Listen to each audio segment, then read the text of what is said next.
What's up, y'all? I'm CJ Lane, and y'all watching PBA Draft TV.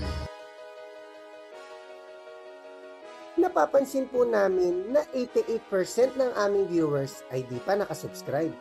Kaya kung nagustuhan niyo naman po yung video, bilang tulong lang sa aming channel, ay hinihiling lang po namin na pakipindot ang like, subscribe button at notification bell.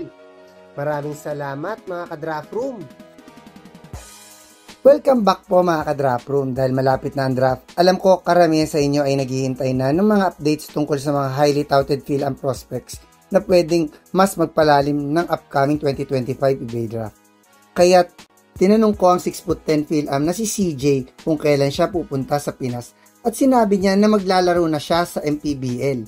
Sinabi din niya na ito na raw ay para sa Tanduay, ang competitive na Batangas team. Tinanong ko din ang 6'7" forward na si Justice De Corsi kung may update na ba sa kanyang pagsali sa draft, ngunit sinabi niya na wala pa din daw progreso ang kanyang mga requirements at nanghihingi pa din ng tulong. Pero sinabi niya, once nabigyan siya ng chance makalaro sa PBA ay talagang plano na niya maglaro ng matagal dito. Abangan na lang po natin once naglaro na si CJ sa Batangas at kung ma-dominate niya ang MPBL, most likely ay maging top 3 pick na siya sa upcoming draft.